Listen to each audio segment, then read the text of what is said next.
Coucou tout le monde, aujourd'hui je reviens avec une vidéo parce que suite à la publication de ma vidéo précédente, du coup où je vous annonçais que j'étais enceinte, j'ai eu énormément de messages et d'ailleurs je tenais beaucoup à vous remercier tous parce que tous vos messages étaient vraiment trop mignons et tous vos souhaits de bonheur m'ont fait extrêmement plaisir. Donc voilà, je tenais vraiment à vous remercier tous du fond du cœur et donc dans pas mal de messages d'ailleurs, beaucoup m'ont suggéré l'idée de continuer mes vidéos en disant que ça pouvait être sympa, voilà, de raconter un peu ce qui se passe et un peu ma grossesse. Donc du coup étant donné que ça faisait un petit moment que faire des vidéos me travaillait, et bien je me dis que finalement c'est un peu l'occasion étant donné que je suis en arrêt, donc je n'ai pas grand chose à faire, je dois rester assise, donc là je suis bien assise et donc je me dis que ça peut être sympa de faire des vidéos, moi ça m'occupe et puis ça peut être sympa de partager un peu mon expérience. Donc voilà, donc aujourd'hui je voulais vous parler du coup de mon expérience par rapport à la grossesse. Là je suis dans mon 7e mois donc et voilà, je me disais que ça pouvait être sympa de vous expliquer un peu comment s'est passé le fait d'être enceinte finalement et du coup voilà de partager un peu mon expérience parce que je pense que beaucoup doivent être un peu dans mon cas et il n'y a peut-être pas forcément de vidéos ou d'explications où on se dit est-ce qu'on est vraiment normal, est-ce que... Donc voilà, je voulais être tout en transparence avec cette vidéo.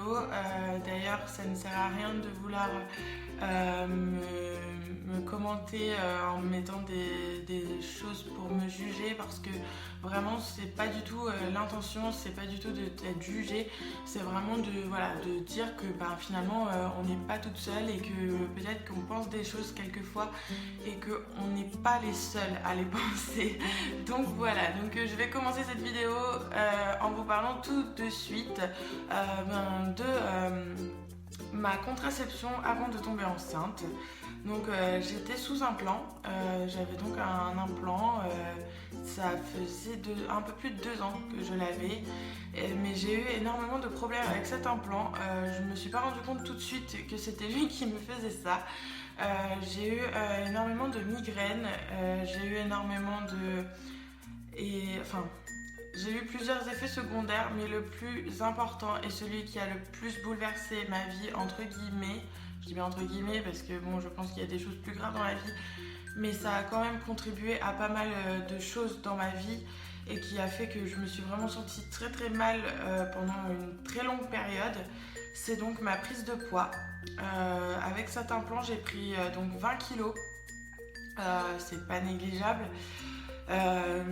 Alors sachant qu'avant donc cette prise de poids, j'étais énormément à cheval sur mon poids. Je voulais absolument garder ma ligne, je voulais absolument ressembler à la fille parfaite. Dans ma tête, la fille parfaite n'avait aucune forme. La fille parfaite, on voyait un peu ses os, on voyait... donc dans ma tête c'était ça, donc je me forçais à ne rien manger, voilà, limite, j'étais limite embêtée avec ça et ça a fait partie de mon adolescence en grande partie parce que justement, je perdais énormément de poids et j'en reprenais énormément également et donc ça a fait ça pendant un petit moment et à la fin, j'arrivais à vraiment comprendre mon corps. Et donc j'arrivais à comprendre comment perdre une fois que tu avais mangé un Snickers. C'est débile. Donc je mangeais un Snickers comme ça, on me proposait un Snickers. Vu que je voulais pas dire que je faisais attention à mon poids, je disais oui. Et donc je prenais ce Snickers et après pendant 2 ou 3 jours je me regardais dans la glace et je voyais ce Snickers. Donc c'est une période assez compliquée. Et ce qui s'est passé, c'est que ce qui a tout stoppé net dans cette passade un peu faux-folle du style je suis parfaite quand je suis maigre, ce qui n'est pas du tout vrai. Je tiens à préciser qu'aujourd'hui j'ai une totale voilà, une vue différente, mais alors vraiment totalement différente aujourd'hui. Maintenant que j'ai pris du poids finalement sans le vouloir, je me suis... alors au début ça a été très très dur, donc cette prise de poids de 20 kilos, mais finalement en y repensant elle a été bénéfique. Parce que j'étais tellement dans mon idée de comment dire, de la perfection de la maigreur, que voilà, je voyais que ça et j'étais très très hautaine et ça je m'en rendais pas compte. Je me voyais, je croyais que j'étais merveilleuse et que j'étais parfaite quoi. Donc voilà, donc c'est un peu la honte de dire ça, mais voilà, c'est un peu ça. Du coup, finalement, cette prise de poids de 20 kg, c'était bénéfique parce que je me suis rendu compte qu'en prenant du poids, je pouvais plus vraiment compter sur mon physique qui finalement, en plus dans ma tête, j'étais plus du tout avantageuse et c'était vraiment, je me sentais mais tellement mal qu'au final, je l'ai bien pris parce que je me suis dit, regarde, j'étais vachement plus avenante avec les gens, j'étais vachement plus sympa, je pense. Je me prenais moins au sérieux, voilà. Donc je pense que c'était, oui, bénéfique. Mais bon, c'était quand même pas cool de prendre donc 20 kilos d'un coup. Et donc, j'ai donc été voir donc une première doctoresse qui m'a donc annoncé que non, ça ne pouvait pas être l'implant et que même si c'était l'implant, on ne pouvait pas l'enlever parce que c'est au bout de 3 ans que nous pouvons enlever notre implant. Vous devinez ma détresse. À ce moment-là, ça faisait donc 2 ans que j'avais donc cet implant et que j'essayais de maigrir par tous les moyens et je n'y arrivais pas. C'était horrible. Et donc, elle m'a dit ça. Donc, suite à ça, j'ai changé de docteur. Je me suis dit, je vais aller voir quelqu'un d'autre. Juste pour par acquis de conscience, j'en pouvais plus, j'étais vraiment mal et à vrai dire même avec mon copain c'était très compliqué parce que je ne me supportais tellement pas que voilà, je ne faisais plus d'efforts. Donc pendant une certaine période, si je ne sortais pas, je restais en jogging tout au long de ma journée et je ne me faisais mais attention à rien. Voilà, j'étais perdue quoi.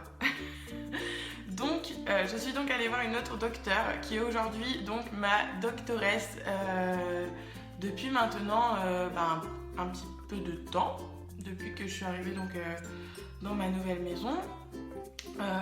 Donc, je suis allée la voir. C'est une docteure qui est gynéco et qui m'a tout de suite prise au sérieux et qui m'a dit il faut pas rester avec ça, ça ne va pas du tout, si ça ne te va pas, il ne faut pas le garder. Donc elle me l'a enlevé à la première consultation et je peux pas vous dire à quel point j'étais libérée. J'étais mais tellement heureuse d'enlever ce petit bout qui était dans mon bras, c'était merveilleux. Donc voilà, c'est comme ça que s'est passé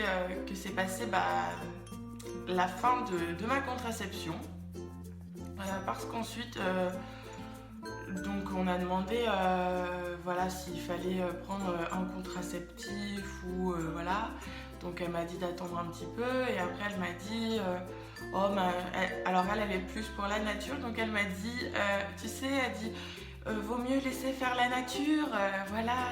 Donc nous au début on était là oui d'accord. Pas du tout. C'était pas du tout dans notre optique tout de suite, mais voilà, on a un peu traîné et ce qui s'est passé, c'est que j'ai donc on a dû donc faire très très attention en fait pendant de nombreux mois voilà quoi, à la vie sans contraceptif. Ce qui fait que du coup j'avais téléchargé carrément une application. C'était vraiment pas mal par contre sur le coup.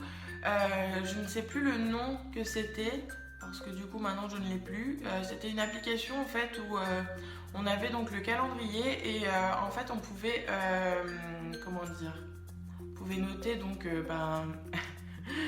ça peut paraître bête, mais noter les jours où nous avons eu un rapport, que ce soit protégé ou non protégé, On peut marquer quand on prend des cachets. On peut, voilà, ça nous montre quand est-ce qu'on ovule et quand est-ce que l'on n'ovule pas, ou voilà. Et à vrai dire, cette application nous a beaucoup servi parce que du coup, on se fiait beaucoup à elle et c'est vrai qu'elle a beaucoup marché. Bah, elle a marché pendant presque 9 mois. Voilà, pendant presque 9 mois, elle a marché parce que finalement, donc j'ai enlevé mon implant début janvier. La première semaine de janvier, j'ai enlevé mon implant et je suis tombée enceinte fin août. Donc voilà, donc, fin août 2015, je suis tombée enceinte. Voilà pour la contraception. Donc ensuite, comment nous avons appris que j'étais enceinte? Donc il se trouve que nous étions en vacances. Nous avions eu un doute en partant de vacances. Donc ce qui a fait que du coup, quand on est arrivé en vacances, j'ai tout de suite fait un test que mon copain m'avait acheté. Et il s'est avéré qu'il était négatif et on était limite un peu déçus. Voilà, dans notre tête, on voulait pas un bébé tout de suite parce que Guillaume est dans sa dernière année, donc dans notre idée, c'était l'année prochaine, en fait, le concevoir l'année prochaine.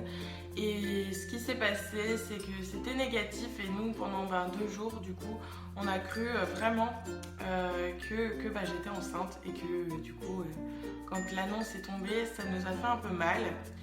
Mais finalement, voilà, on était un peu soulagés parce que on se disait c'était pas plus mal parce qu'il fallait mieux pas qu'il tombe maintenant. Donc on a continué nos petites vacances, on a fait nos affaires, on a profité de tout l'été, tout ça. Et en rentrant de vacances, j'ai eu énormément de douleurs dans le ventre. Et sachant que 2 ans auparavant, j'avais ma gynéco qui m'avait dit que j'avais un kyste à l'ovaire. Donc qu'il fallait le surveiller et que moi en fait depuis qu'elle m'avait annoncé ça, je ne l'avais pas surveillé. Et donc dans ma tête je me suis dit à mon avis j'ai mon kyste qui doit avoir grossi ou je sais pas, mais il y a quelque chose et j'avais vraiment mal, donc je suis retournée chez le médecin. Et donc elle m'a fait une écho, tout ça, on voyait rien. Et donc elle me dit, mais elle dit, t'as plus de kyste, il s'est vraiment totalement résorbé, donc j'étais vraiment soulagée, j'étais vraiment contente. Et donc elle m'a dit, on va faire une prise de sang. Donc elle m'a prescrit une prise de sang, que j'ai donc fait un vendredi. Alors la petite anecdote, c'est que le mercredi, oui c'est ça, c'est le mercredi que ça s'est passé. Donc le mercredi, je me suis pesée et en fait, je venais de me rendre compte que j'avais perdu tout mon poids que j'avais pris avec l'implant. Donc j'étais revenue à mon poids de base, donc j'étais vraiment trop heureuse. Et en fait, ce qui s'est passé, c'est que du coup, ce fameux mercredi après-midi, mon copain m'a emmené au magasin et m'a dit on va aller acheter un pantalon à ta taille, tout ça, parce que maintenant, voilà, t'as une nouvelle taille. Et donc, on a été acheter donc ce fameux pantalon. Et j'étais vraiment trop heureuse de rentrer dedans. Voilà, c'était ma nouvelle taille. Et donc, le vendredi, j'ai fait ma prise de sang le matin.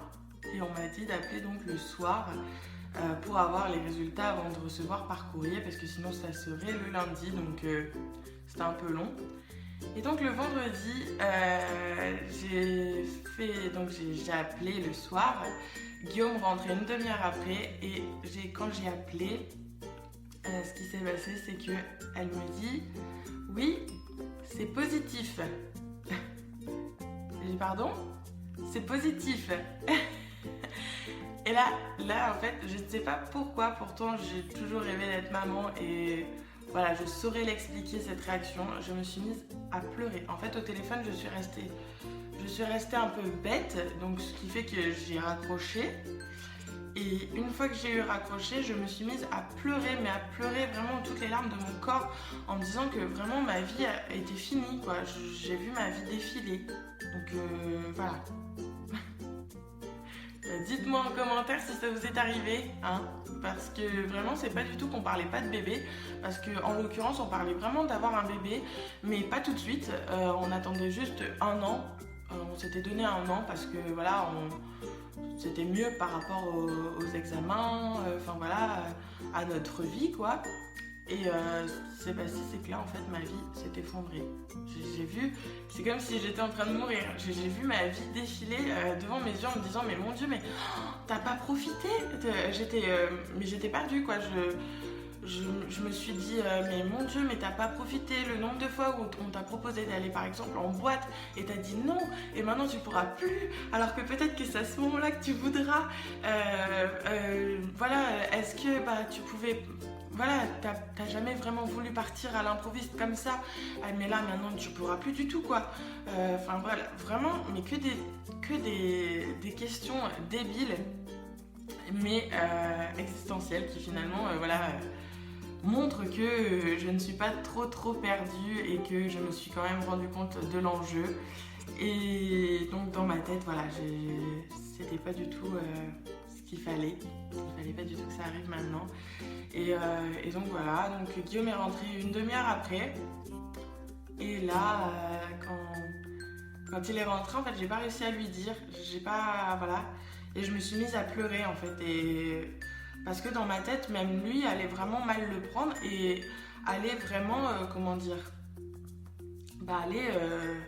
allait peut-être me quitter, on voit tellement de choses maintenant que je me disais, mais mon Dieu, pourquoi ça arrive aux autres et pas à moi, enfin, voilà, donc là, dans ma tête, c'était, voilà, je vais me retrouver toute seule, quoi, qu'est-ce qui va se passer, c'était vraiment là, voilà, ce jour-là, c'était le gros néant, ce soir-là. Et donc pendant peut-être une heure et demie, on est restés tous les deux à se faire un gros câlin pour se rassurer un peu tous les deux. Et finalement, j'étais très perdue. Et quand il a compris que c'était positif, il s'est mis aussi à pleurer lui aussi. Et là, en fait, je sais pas ce qui s'est passé dans ma tête. C'est que pour moi, c'était plus important de le protéger lui. Et de passer un peu ma peine après. Et donc pendant une heure et demie, c'est lui que j'ai consolé. Et j'ai essayé de vraiment faire passer la pilule du mieux que j'ai pu en disant que voilà, on allait s'en sortir, que c'était pas la fin du monde. Au contraire, c'est que ça commençait, c'était notre vie qui commençait. Et que voilà, j'ai essayé de vraiment trouver les mots pendant une heure et demie. Alors que moi-même, j'étais très mal et je n'y croyais pas du tout. Donc voilà, pendant cette heure et demie, c'était très compliqué. Et donc voilà, donc ensuite, en plus, on était invités, on avait prévu d'aller au restaurant avec des amis. Et en fait, voilà, donc il a fallu